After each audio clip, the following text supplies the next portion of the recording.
When I was much younger, I was an avid outdoorsman and a hunter, primarily hunting bear. It's a passion of mine that I loved. I used to hunt black bear mainly, although I had gone grizzly hunting a few times here and there with my cousins up in Alaska. I was on a crazy outdoor trek about a few years ago, fell off a small 30-foot incline and shattered both of my legs. Had I fallen any other way, I would have basically been toast. Thank you, Lord, for that. But that's not why I'm writing to you. When I used to bear hunt, I used to encounter all sorts of beasts being out in the wild. I was born in the city and spent a lot of my time there in my life, and I did not get a hand at taming the wild till I was later in my teens and befriended those who made this way of life.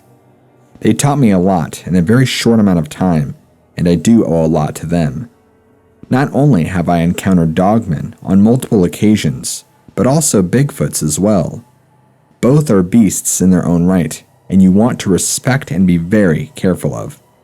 Both can easily kill you if you're not careful. That's why you need to be respectful to the things around you when you're out there.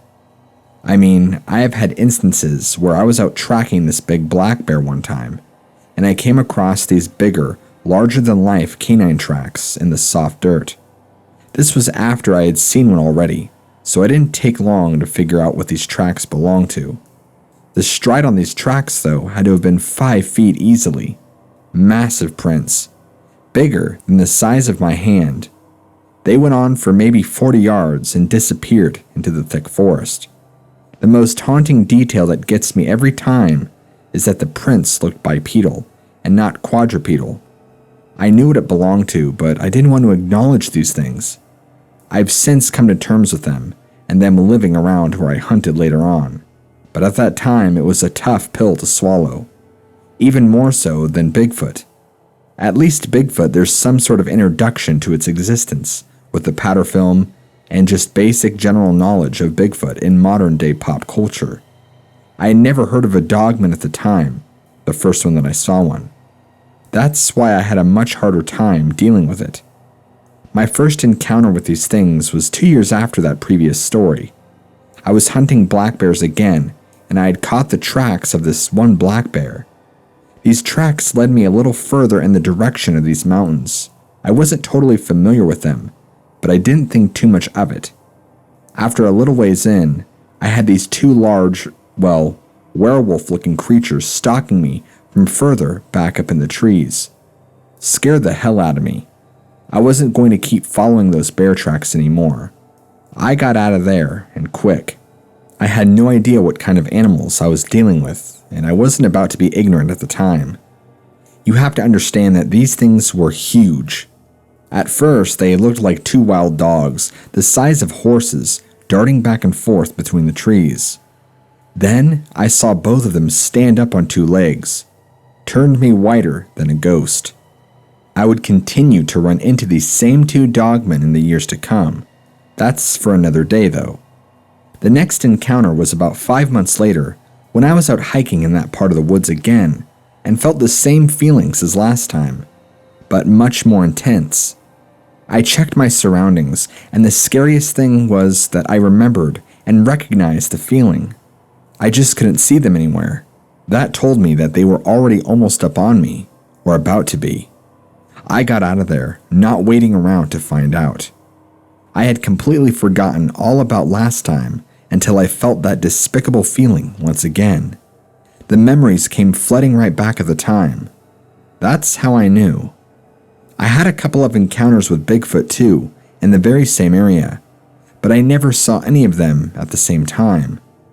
My Bigfoot encounters were similar, but not aggressive in any way, not like these things.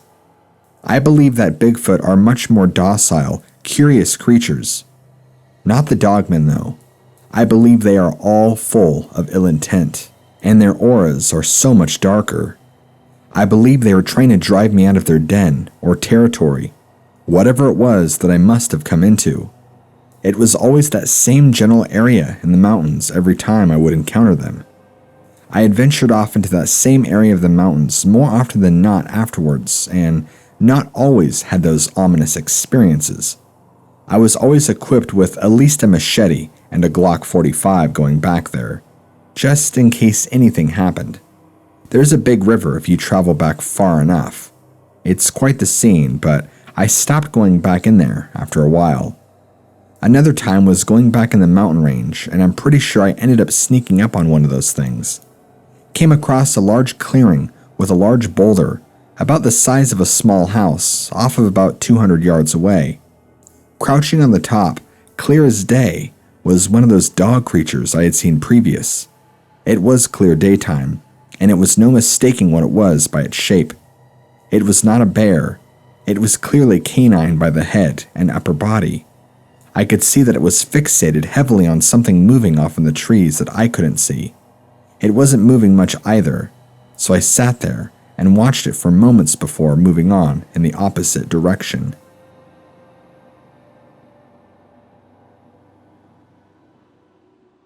My daughter attends the University of Western Florida, and I had just finished getting her settled in her dorm room, stocked up on groceries and other essentials.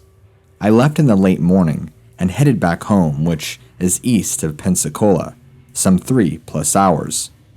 All through the first hour or so, there were tremendous rain bands like we are used to here in Florida. As I was traveling on Interstate 10, the trailer trucks would put me up a literal fog of water spray, so I wasn't going more than 50 miles an hour.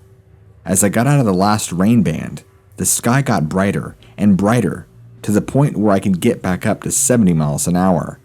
I was still following a car at about 10 car lengths.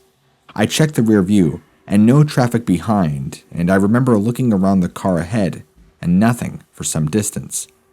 I was just about ready to pass the white car when he put on his brakes, and I closed distance to him fairly quickly. I braked, also not knowing what was ahead of him. Maybe a truck tire carcass, and he could swerve into my lane as I pass him. Even though I am driving a pickup truck, I ride a motorcycle and sort of drive like I ride, very defensively. As I slowed, I noticed some movement off the road.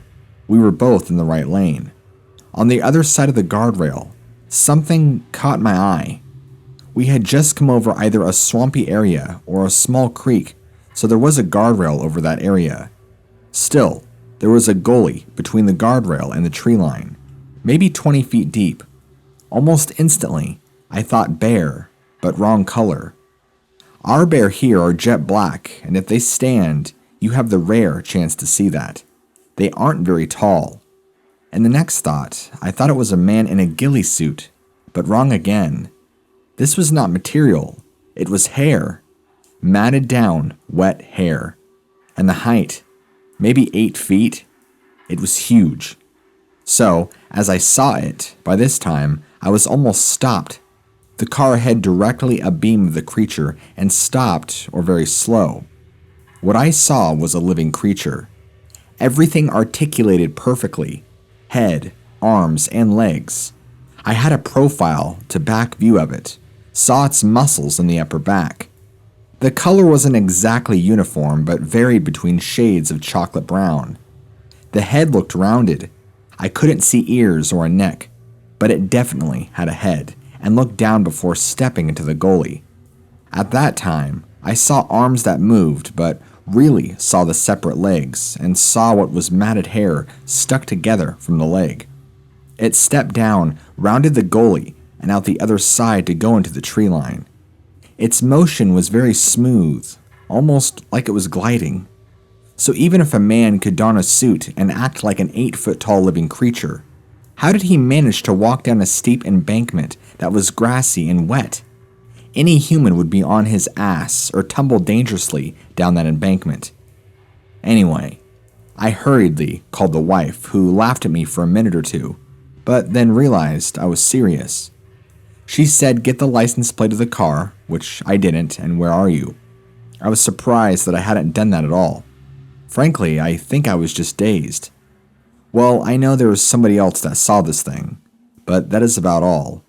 I would estimate this thing weighed about 400 to 500 pounds. It wasn't fat or barrel-chested. It wasn't skinny either, like it didn't have enough to eat. It was healthy and athletic in appearance, and it sure covered a very difficult area in no time. And by the way, this interstate highway cuts through Eglin U.S. Air Force Base. When I was a child, about 10 years old, I used to go huckleberry picking with my grandparents. It was an experience that I greatly cherished, and I did that for years. One summer, it was a very hot August day where we went up into northern Idaho and picked a huge batch of huckleberries. My grandparents were picking berries, and I ran off into another spot on the other side of the trail we were on to pick more huckleberries. I grabbed my basket, and I start rotating between stuffing my face with berries and putting them in the basket. I hear this loud crack not far away from me at about my 8 o'clock and turn around in reaction to the loud crack. I froze and dropped my berry basket, covering my mouth so I didn't scream. I can't judge feet well, so I'm gonna say it was probably 50 feet away from me. There, in the trees, was this really scary looking, shaggy dog on 2 legs, holding down this lower thick branch like it was plotting to sneak over this branch and get to me.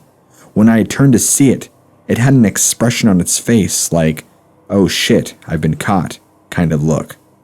It had the most intense eyes and stare I've ever seen on a person or an animal. Even at 10 years old, I knew what I was staring at was not an animal. It had too much intelligence in its eyes. It had intent and expression. It was very scary. I thought the way it looked was equally as scary. It was so much bigger than me. It would have dwarfed me had it been next to me. I mean, if this thing wanted to swoop in and grab me and take me away, like it was probably planning to do, it could have done so easily. Sometimes I'll think back about that branch not making the breaking snap sound that it did, and had it not, I think I would have probably been eaten by this thing. I was a skinny, small little scrawny kid, so I'm sure this thing saw me as the perfect grab-and-go kind of meal. It quickly retracted back into the trees after staring me in the eyes for a second, and I took that opportunity to run back to my grandparents, crying, telling them exactly what I saw. My grandparents were great people, and both were versed in the wild enough that they each had their own Bigfoot experiences. When I told them about what I saw, they believed me and comforted me. I'm glad because so many grandparents or parents would have just written a kid off who had seen something like that. We left the area immediately with my grandparents praying over me. But speaking of my grandmother was known in our community for her wonderful huckleberry pies. They were something from another world. They were so good. Secret recipe that had been passed down in our family. Every August, we'd go up into the mountains of Washington, Oregon, or even Idaho and harvest a large batch. I always loved eating them. So good.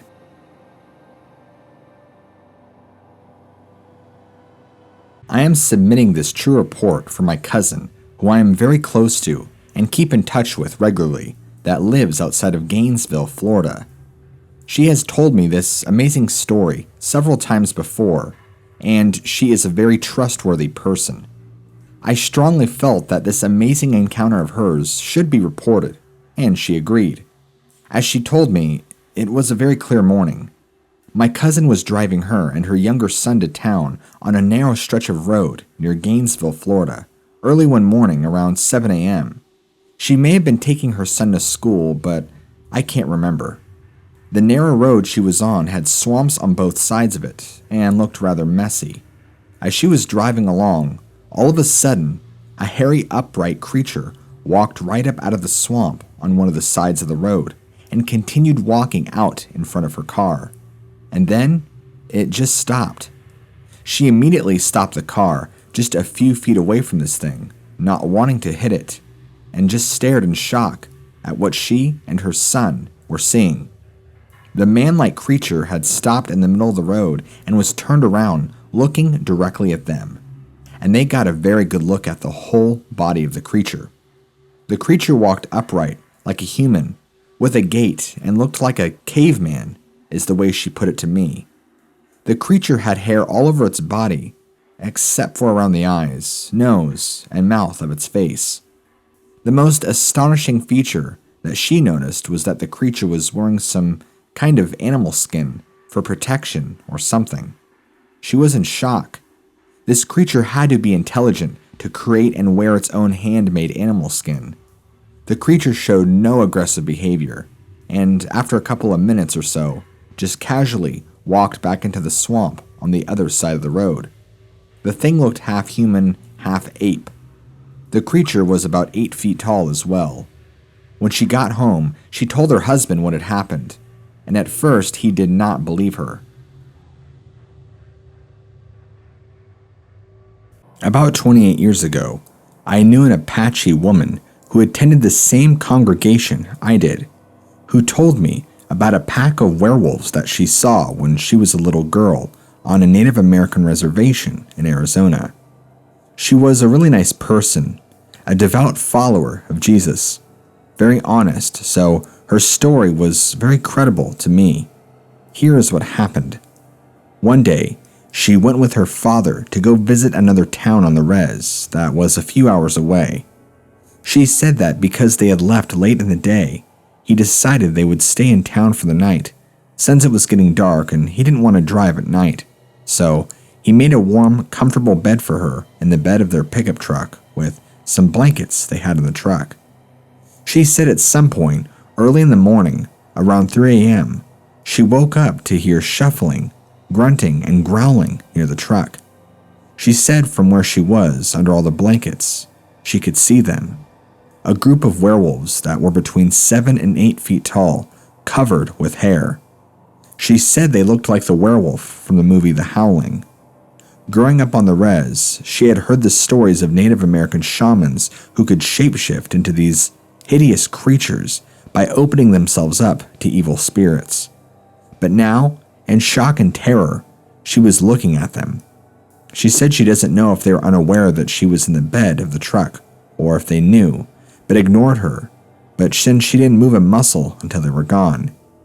Many years reflecting on it, she was convinced that either way, the reason they didn't snatch her was that God was protecting her from them.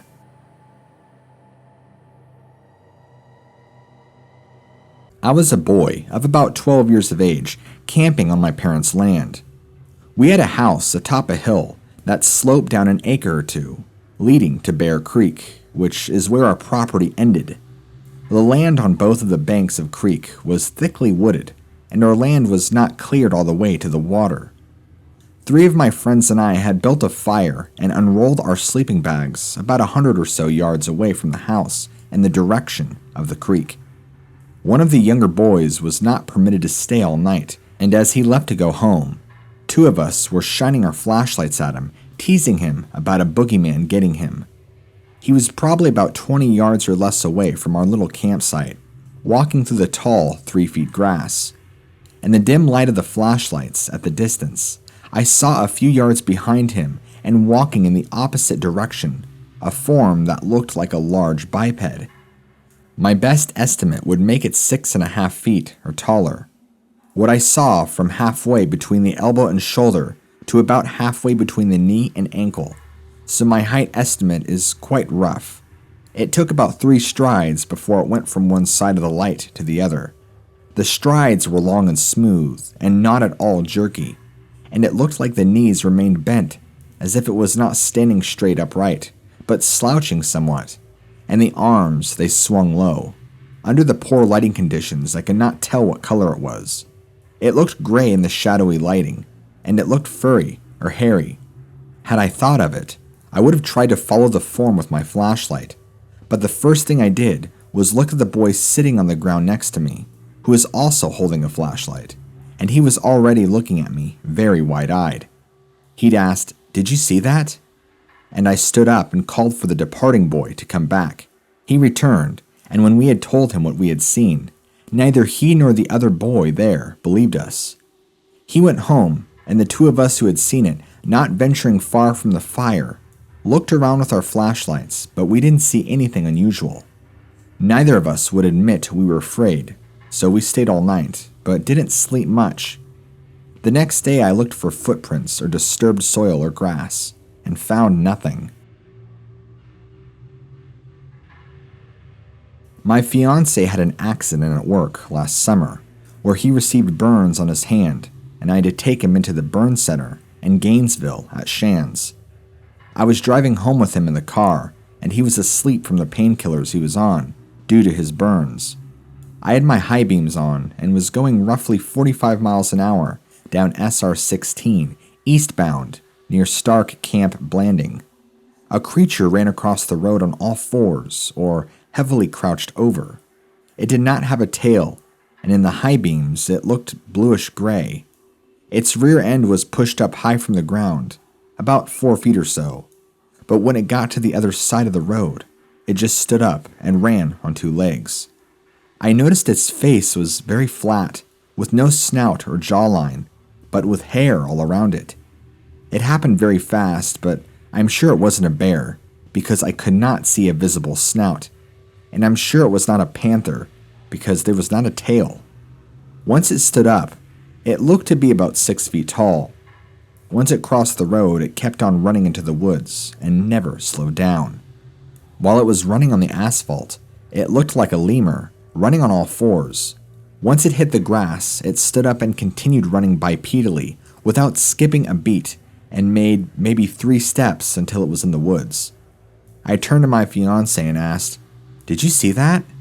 But he was unconscious. I didn't mention it earlier because I never really thought twice about it, but my fiancé and I were watching TV and it was a Bigfoot documentary. So I asked him if he remembered the event and he said no, but then told me to go ahead and report it anyway.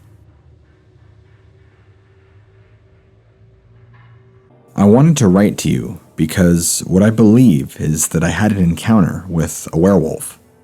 I have no idea what else to call this thing that I saw. My dog sure reacted funny to it too, and my dog is a very well-behaved animal. It happened when I would go on evening runs with my dog in the summertime, since it starts to really cool down in the evening. It was really a night just like any other night where I ran my dog, headphones in and all. I don't run anywhere sketchy, just around my neighborhood. There are lots of trees, but no forests or anything. We're a pretty standard run-of-the-mill kind of neighborhood. I first noticed things were off because my dogs, well, they started acting strange. She began cowering at points throughout the run, and stopped to where I'd have to tug on her leash to get her to go. I thought the whole thing was so strange. Then as we're coming around the curve in the sidewalk, this werewolf steps out behind us. I'm running forward, hear something heavy step out from behind me, and I turn my head. My dog is already going crazy, and there's just this thing standing there. It was clear as day that you had somebody who was 8 feet tall get into a high-quality, ultra-realistic werewolf costume. It just stood there, out in the open, watching me run. I was in such shock. I knew it wasn't somebody in a costume. It felt real. It looked real. My mind just went blank because I couldn't fathom such an animal to be in the flesh only 10 feet behind me. My legs didn't stop moving though. I kept on running, even though I'm somehow dragging my dog with me. Time itself slowed down, and I think I might have even blacked out a lot of it.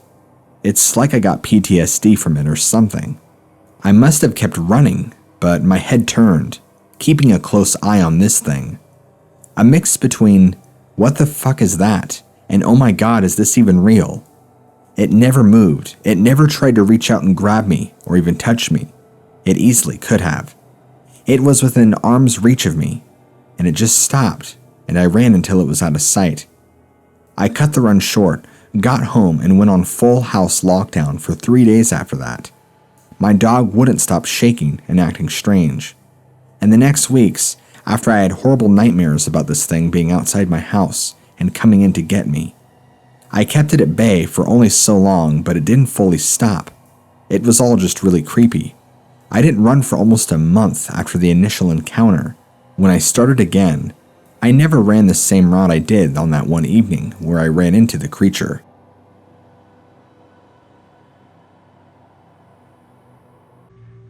I was driving down the state road at 9 p.m. on September 17, 2011. This road is good for heavy traffic, and none at all. At the time, I was the only car on the road going both directions. I was headed south towards State Road 528. The 407 runs adjacent to the Canaveral Marsh, lands full of deer, hogs, birds, and plenty of other native wildlife. At 9:10 or so, I saw what appeared to be a skunk ape cross the road right in front of me. This road fits one car in each direction. The skunk ape appeared to be running because it crossed the road in 2 steps very easily. After the second step, it jumped down into the side embankment and into the bushes next to the road. I did get a good look at it since I was driving at a pace to avoid hitting deer that crossed the road very frequently. The animal had long hair all over its body, especially on the arms and shoulders. This is the reason I know it was in a sprint. The hair was flowing like it would if it was blowing in the wind. The color of the hair seemed to be dark, reflecting against my headlights and the moonlight. I really couldn't tell the color though.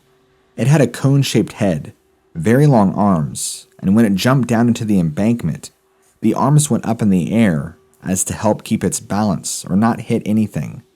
I saw the side profile of the face. The face was dark, since again it was at nighttime, and it seemed ape-like. The feet were huge. As it took steps, I noticed how large they were. The all-over body seemed very thick. The animal was very muscular. From the side view I had, you can see just how thick of a body it was. I didn't stop to investigate due to the fact that it was nighttime, and I did not want to have a face-to-face with whatever I saw alone on a dark road. Thinking about the situation as it constantly replayed in my mind, I think it might have been in pursuit of a deer. I constantly see deer on the road at night and into the early morning.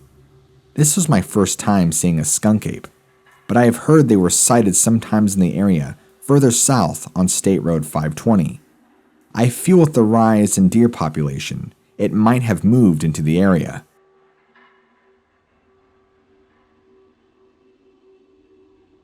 I'm a fishing guide in Florida for well over 25 years and spend approximately 200 days on the water a year.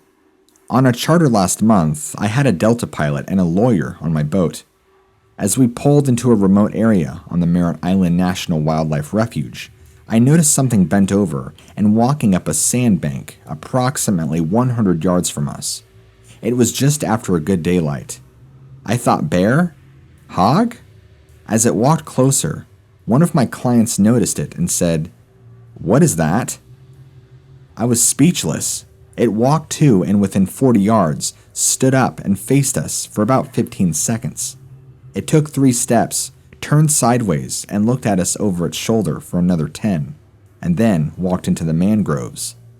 The pilot said that that was a Sasquatch, and it was apparently 7 feet tall, long reddish-brown fur, and was built like a side-by-side fridge, very square. Its face looked more caveman than ape.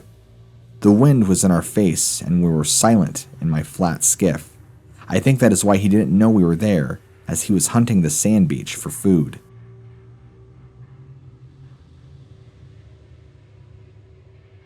My girlfriend and I have been spending the last couple of summers in my parents' old stone house, which happens to be in the middle of the woods, but somehow equipped with all what one would need for a comfortable lifestyle.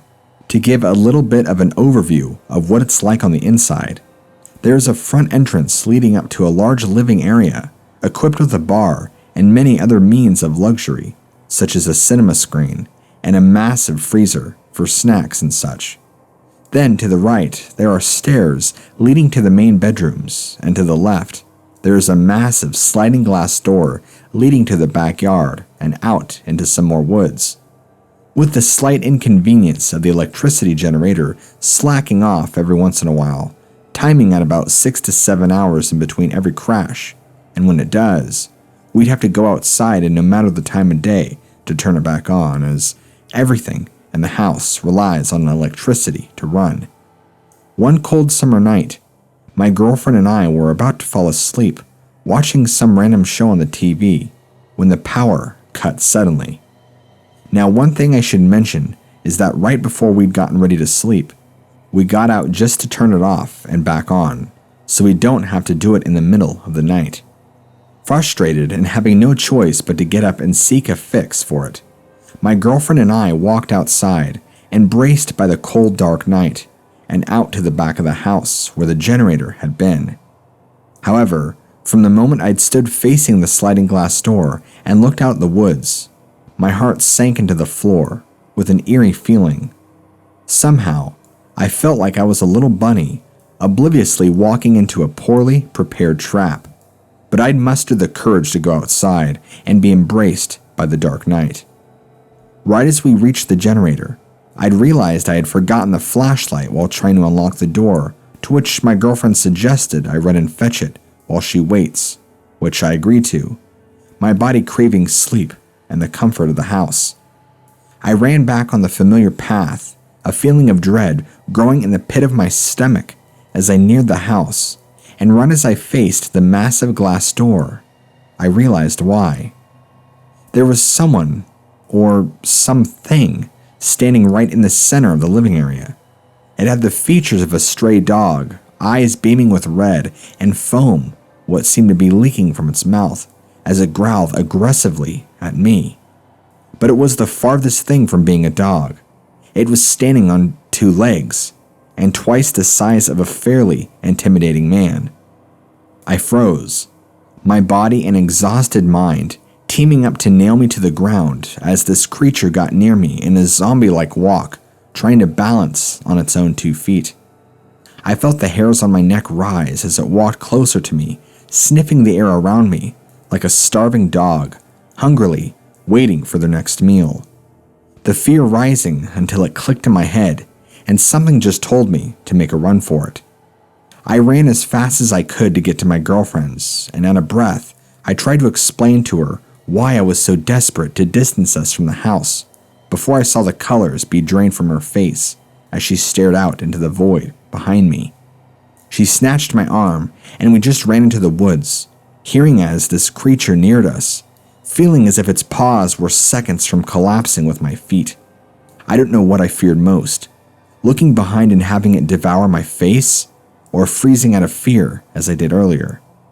Choosing not to look around, I shouted to my girlfriend to run back around the house, which was a close distance from where we were. Fueled by the fear and sound of the approaching creature, we ran inside and locked the door as I noticed the beast had stopped at the front gate. Puzzled by its strange behavior, my girlfriend and I failed to take in a second of sleep as we listened carefully to its growling and walking around the property like it was playing some sort of sick game. And somehow, the hours stretched to years as we waited there for the sun to rise. As soon as the sun rose and we noticed the path to the truck was clear, we hightailed it out of that house and promised to never go back there. Although no one really believes the story, as even we don't quite know what we had encountered that night, I suppose the name DOGMAN rings well on it. So, needless to say, I'm never going back to that place, so I hope I can stay as far away from it as I can. We were heading home from work, approximately 11 p.m. There was rain and we came up on what we thought was a person along the side of the road, but as we got closer, what we saw was something that was around 7 feet tall to 7.5 feet tall. Long, dirty, shaggy yellow-looking hair. Could not see the face well because of all the hair. It had a tarp or piece of plastic over it. It was getting ready to cross the highway from a wooded area, and as we passed it, my friend and I started describing what we both had seen, and had chills ran through my body. We were going to turn around and see if we could get the figure out and what it was, but we were too scared to. I have never seen anything like that in my life. It was not a man. It was entirely too tall. For several months after seeing it, I wouldn't drive the US 1 at night. I instead traveled I-95. I was flipping through the channels last week, watching some late-night TV, when I saw a program called Finding Bigfoot. It brought me back to the day my mind about the giant changed for me.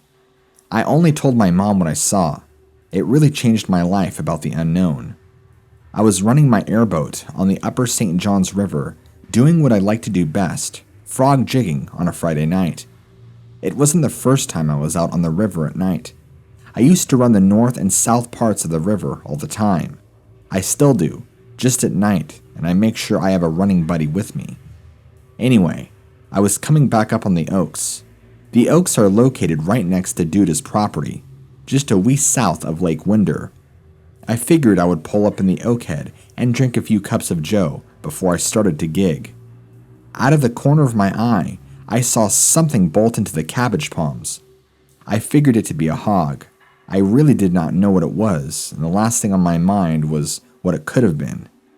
Anyway, I ran up on dry ground, about 15 yards, spun my boat around so it was pointed toward the river, and shut it down. I just poured a cup of joe when I had heard something about 10 yards behind me. It sounded like it was wrestling with a cabbage palm, or maybe rolling around in a bunch of palms. Then out of nowhere, I heard a thump right next to my boat. I looked but did not see anything, and then again I heard it behind my boat. Then something hit my rudders. I turned on my headlamp and saw mud on my rudders, and I then saw a bunch of mud fly over me and hit my bow. I shined my light in the direction of where it was coming from, and I saw his face. I lost all feeling in my body, and I just about passed out, and I lost it. I don't know what to do. I was in total shock. I just about peed my pants, I was so scared. I never in my natural-born life moved so fast to crank my boat and get the hell out of there. I almost sank my boat when I hit the river. I just went north knowing I would be in the lake. I was scared to drive home, so I parked in the middle of the Lake Winder and took a few sips of drink to calm my nerves and to try to talk myself out of what I saw. I stayed there until first light.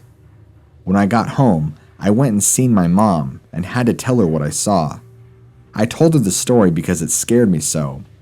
I am a man and I am tough, but that scared the living hell out of me. I figured I should share my story, just like others are on that show.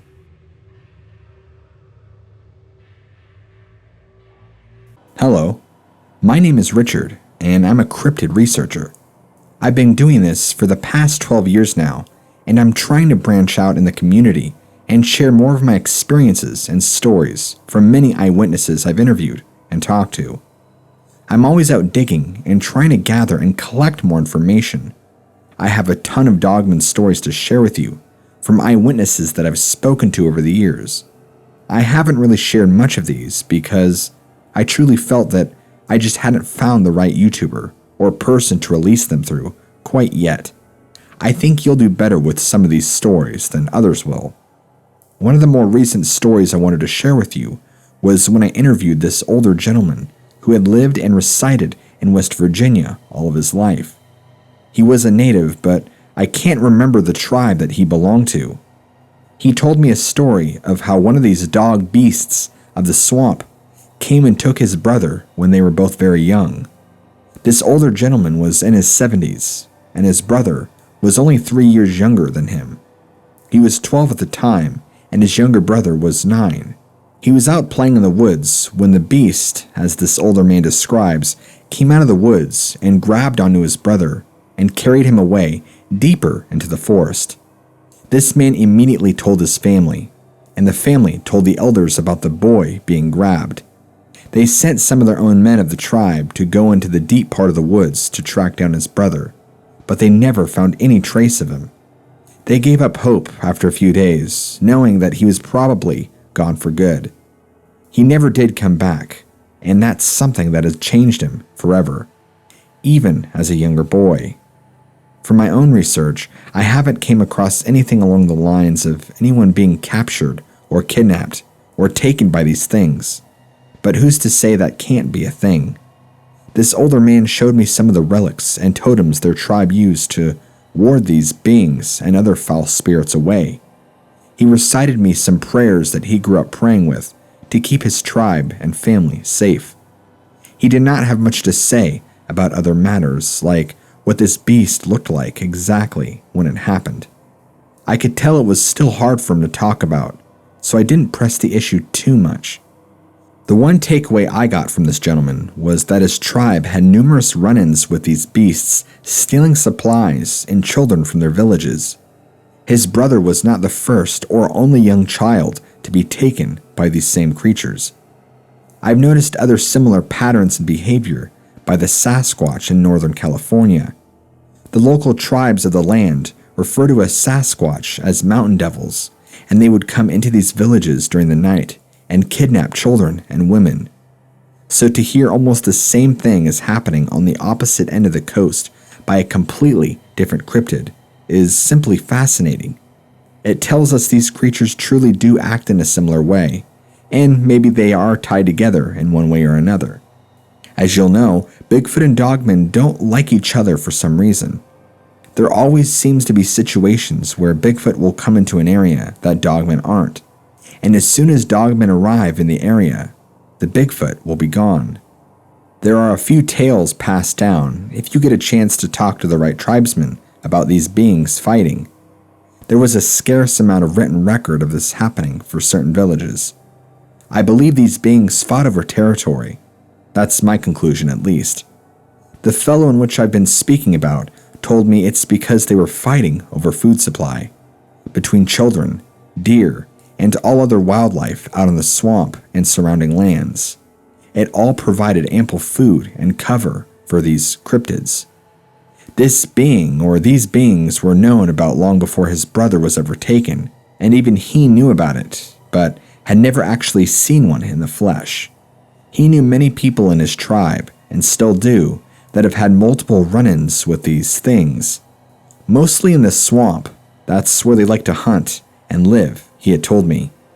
Even his grandfather and the village elders when he was a boy had forewarned about the beasts and shared their own tales of encountering both beasts fighting or just running into one another. It was when they would go out to hunt to seek food.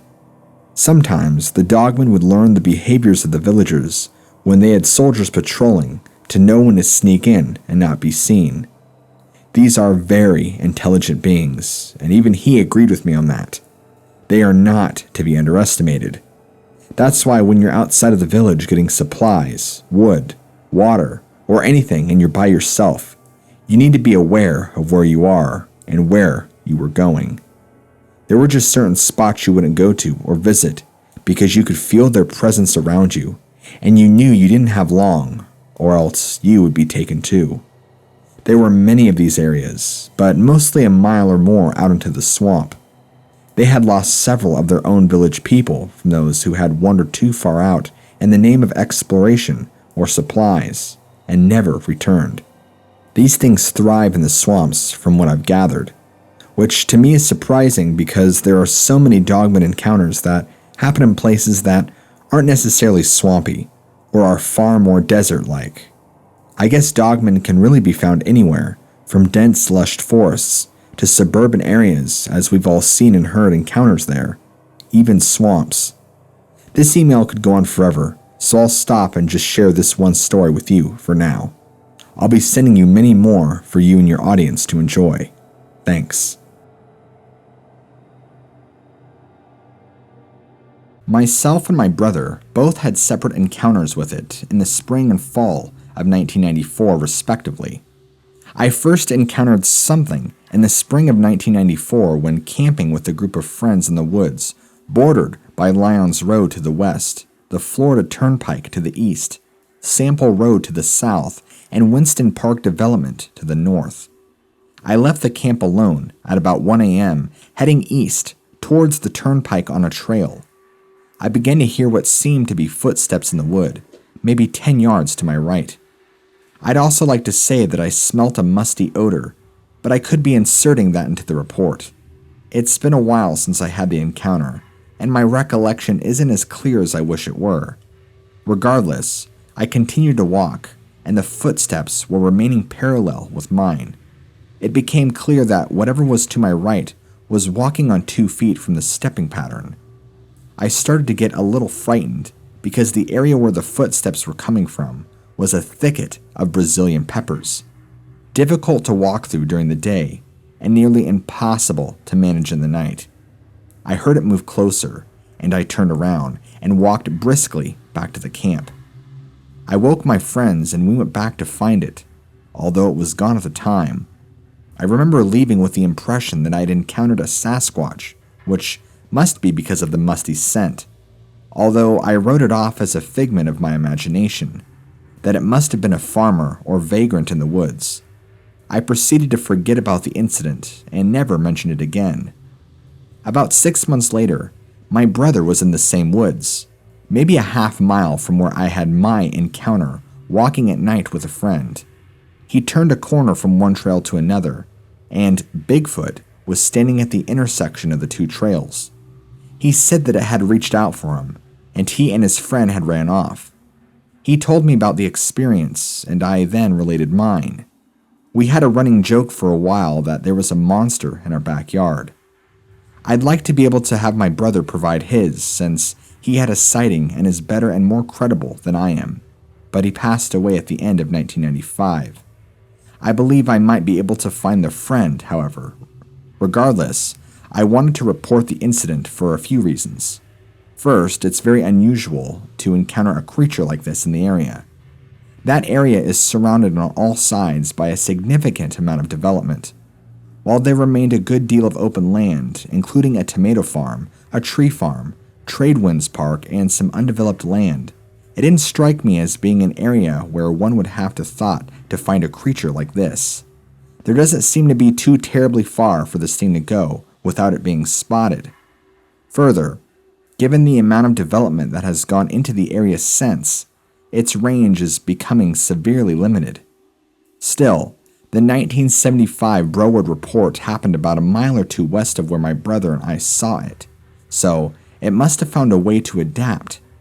It's possible it can move along the turnpike and the Sawgrass Expressway somewhat unnoticed, making it over the nearby landfill, as well as Quiet Waters Park, although it appears unlikely that it could have gone too much further without it being caught in the middle of suburbia. Given the amount of development that has since gone into the area, its range is further being restricted. It might be a very lucrative area to investigate. At the rate development is going, if it is still back there, it's going to be encroached upon sometime very soon. It was summer in 2011. I was exploring with a friend. I had lived in Portland, Oregon at the time, and this friend of mine lived down in Central Oregon, out in the middle of nowhere, where there's dilapidated buildings, lots of desolate farmland. Not much out there, really.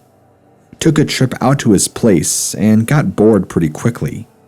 We wanted to go out exploring and check out everything around, but some of the old homesteads in the area weren't exactly safe. But that's what draws to it. My friend hadn't actually explored the area much beyond what our eyes would show around his house. I thought this would have been the perfect evening to go wandering out in the middle of nowhere with a joint and just two guys out on an adventure. Well, I ended up forgetting the joint in my car, so we just went without. We went a few miles away from his house to several different old homesteads, all dilapidated, worn down, hadn't been used in years. Nothing but desolate farmland around. This was in the summer, so it was arid, dry, and hot. We checked out 3 homesteads that weren't far apart in the same area. We loved the character of each one. In fact, my friend, being the photography buff he is, brought out his camera, and we did some really sick portfolio shots. Anyway, we saw this huge rundown barn next to a corn mill off in the distance. Further away from his house than we already were, we decided to end the adventure after going down there and taking some cool portrait shots. As we approached this old barn, this place was truly massive. We walked around and tried to get some really good shots, but my friend noticed his camera was really acting up all of a sudden. Both of our phones were too. Not turning on, showing we had a dead battery when both had been nearly fully charged before we even left. Things like that. It was strange. I should probably mention how bad the smell was in this barn. Not only was it an old, musty old barn, but it reeked like wet dog. It was terrible.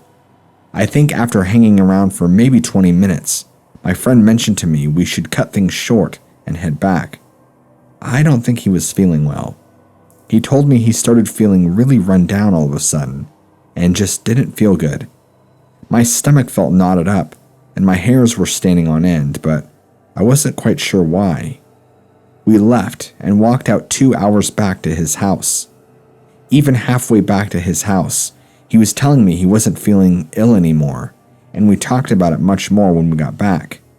He seemed confused at the reason why both of us felt so strange in that barn, not to mention his camera and our devices that kept turning off and acting like they were dying. It was truly strange. I told him it could have been one of the spots on the earth, where there's those magnetic shifts, kind of like the Bermuda Triangle, but I have absolutely no idea. I know this used to be a heavy native territory hundreds of years ago, but that's it. Nothing else really interesting happened during the rest of the visit, but that always sticks out to me for some weird reason. It was about 11 p.m., and I had stopped in the middle of the road to go to the bathroom. Nova Road is 30 miles long in cattle country. After 20 seconds of being out in my car, my sister said somebody was coming. After she said that, I heard branches breaking to the side of the road where the woods are. I glanced to where the sound was coming from and saw a tall, dark animal running toward my car. The animal had to be 7 to 8 feet tall. After I saw the thing running from the woods on the side of the road, I ran back into my car. I was scared. When I first saw it, the thing was running from the woods towards me and my car, and I'm like, well, we're out of here. It ran like a man, upright. It was 11 p.m., so naturally the color was dark in appearance, but from my taillights, I'd still say it was dark in color, and it moved fairly quickly, which is why I jumped back into my car so quick. As I sped away, I tapped my brake lights and saw the thing standing there in the road looking at us as we drove away from it. It was a really creepy feeling. I still remember it clearly to this day. It was just so eerie. I didn't notice any sound just when I had heard the first branch break, and then the footsteps increased a lot. And after I heard this, then I turned around and looked towards the side of the road. It could have made a noise, but I went from 0 to 60 in 2 seconds, so I didn't notice any other sounds. My sister actually heard the noise of the thing first, and she said something is coming, so I'm like, yeah, right. But then I heard it, and then we saw it. She was so afraid that she couldn't stop laughing. I know, strange, right? But she was actually laughing because I jumped so quickly back into the car. She was still in the car, and she said she didn't know what it was, and neither did I at the time.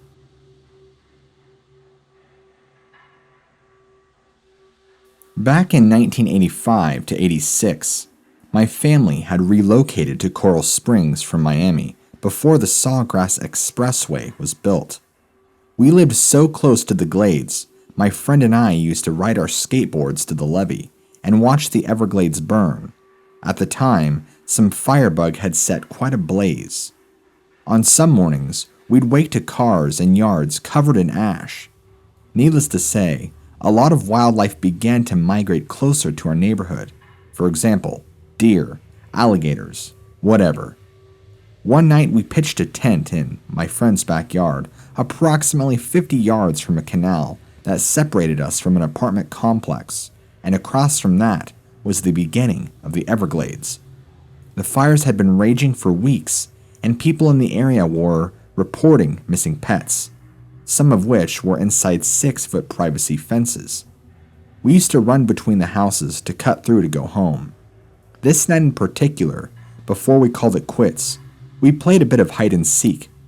I remember hiding under a window box behind a bush and got spotted by an unmarked police car. We really thought we were in trouble, but the police were looking for a person that had been peeping in windows. We assured the cops we weren't the perps and went on about our business and went to the tent. 3 kids in a tent don't sleep well, so we're having fun cracking jokes and noticed a sound coming from across the canal, approximately 100 yards away. Something was slamming the dumpster lids in the complex across the way and making low, deep sounds, grunts. These were tall dumpsters. You'd have to get a boost to lift the lid. We got real quiet, trying to listen, to figure out what it could be. At first, we figured a cow got loose and possibly was bumping into the dumpster. But it became evident that wasn't so. One of the kids I was with turned on a flashlight and started making shadow puppets with his E.T. stuffed animal. Then, the thing from across the canal took notice of us for the first time. The grunts were still audible, but with what I would say was a hint of curiosity. We got quiet and real concerned, putting two and two together. Could this be what the police were looking for? The steps grew closer and closer. I remember we tried to figure it out as if it was a quadruped or a biped. When the steps had finally stopped, the breathing grew louder. And then splash! Whatever it was, 50 yards from us, coming right in our direction. We sprinted for the house, waking up my friend's family. They were woken by 3 screaming kids at 2 a.m, exclaiming something is out there. His dad grabbed his shotgun, turned on the floodlights, and he went out to look around and found the tent was demolished and covered in water. I swear I could feel this thing right around the corner in the shadows, looking right at us. We did not let his father investigate further until morning and couldn't believe the tent had been moved from its position. I have no doubt we stayed in that tent. This story would be much different, if at all. I am 35 now and have never forgotten that night.